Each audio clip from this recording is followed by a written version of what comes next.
আজিৰ এই ভিডিঅ'ত মই তোমালোকক ক্লাছ 5ৰ যি পৰিৱেশ কিতাপ আছে সেই পৰিৱেশ কিতাপৰ তোমালোকৰ যেটো পাঠ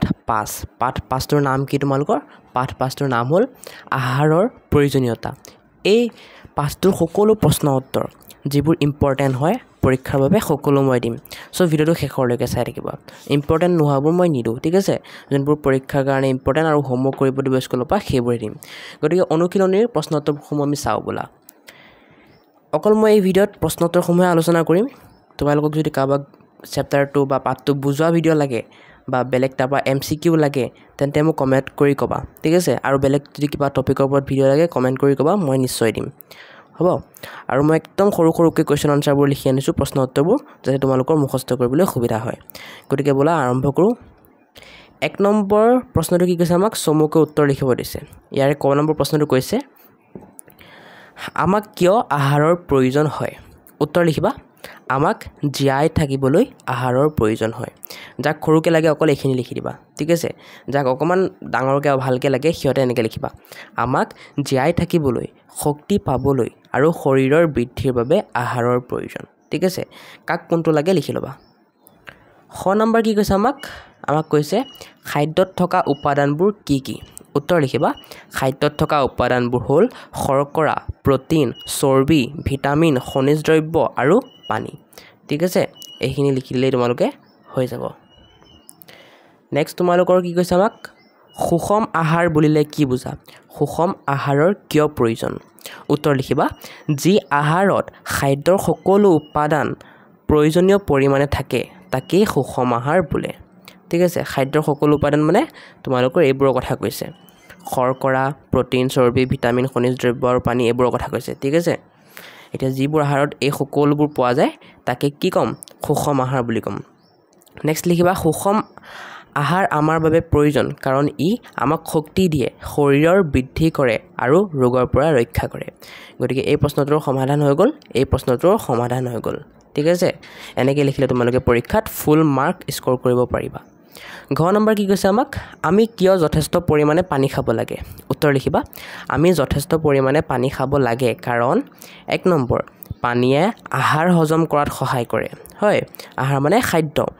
2 নম্বৰ শৰীৰৰ পৰা অলাগতিয়াল বস্তু বাহিৰ কৰে ঠিক আছে আৰু লিখিবা 3 নম্বৰ শৰীৰৰ শীতল কৰি ৰাখে শীতল মানে ঠাণ্ডা কৰি ৰাখে পানী খেলে আমাৰ গাটো অলপ ঠাণ্ডা লাগে নে নাই লাগে গতিকে সেইটোৱে কৈছে শৰীৰ শীতল কৰি ৰাখে ঠিক আছে এইখিনি লিখিলেই হৈ যাব নেক্সট তোমালোকৰ খালি ঠাই পূৰ কৰাখিনি কি কৈছে চোৱা ক নম্বৰ দিছে জীয়াই থাকিবৰ বাবে দেশৰ প্ৰয়োজন মানে খালি ঠাইত কি বহাব লাগিব তোমালোকে আহাৰৰ ঠিক আছে জীয়াই থাকিবৰ বাবে আহাৰৰ প্ৰয়োজন খ নম্বৰ কৈছে আমাৰ দেহৰ গঠন আৰু বৃদ্ধিত সহায় কৰা উপাদানবিধ হ'ল প্ৰটিন খালি ঠাইত কি বহাবা প্ৰটিন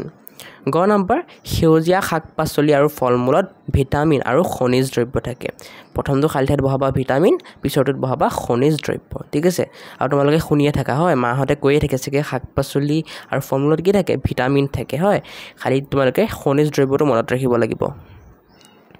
ঘ নম্বৰ কি কৈছে ঘ নম্বৰ কৈছে প্ৰয়োজনীয় পৰিমাণত সকলোবোৰ উপাদান থকা খাদ্যক সুষম আহাৰ বোলে এতিয়া অকমান আগতে পঢ়ি আহিলো হয় আমি সেইটোৱে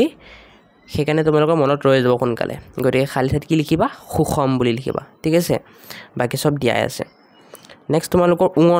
নম্বৰটো কি কৈছে চোৱা ভিটামিন এৰ অভাৱত চকুৰ দৃষ্টিশক্তি কমে এটো মনত ৰাখিবা তোমালোকে বহুতে জানাই চাগে যে ভিটামিন এৰ অভাৱত চকুৰ দৃষ্টিশক্তি কমে গতিকে খালি ঠাইত কি ভাবা অকল এ লিখিলে হৈ যাব এই নেক্সট তোমালোকৰ ক অংশৰ লগত খ অংশ মিলোৱা মই কৈ দিছো কোনটো কালত মিলিব তোমালোকে মিলাই লবা ঠিক আছে আৰু পৰীক্ষাত লিখোতে সময়ত এনেকৈ লিখিবা পৰীক্ষাত কিন্তু এনেকৈ আস্তেন্তে নিমিলাবা পৰীক্ষাত লিখোতে সময়ত মই যেনেকৈ লিখিছো তেনেকৈ লিখিবা ঠিক আছে ক অংশৰ লগত খ অংশ মিলোৱাৰ আমাৰ শৰীৰক শক্তি দিয়া উপাদানবিধ হ'ল কি হ'ব শৰ্কৰা হ'ব ঠিক আছে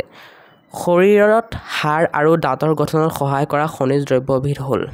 কেলছিয়ামৰ লগত মিলিব তেজৰ গঠনত সহায় কৰা খনিজ দ্ৰব্যবিধ হ'ল লু আয়োডিনৰ অভাৱত হোৱা বেমাৰবিধ হ'ল গৰল ঠিক আছে এবাৰ লাগিলে মই কিতাপতো দেখাই দিছো মই চোৱা এটো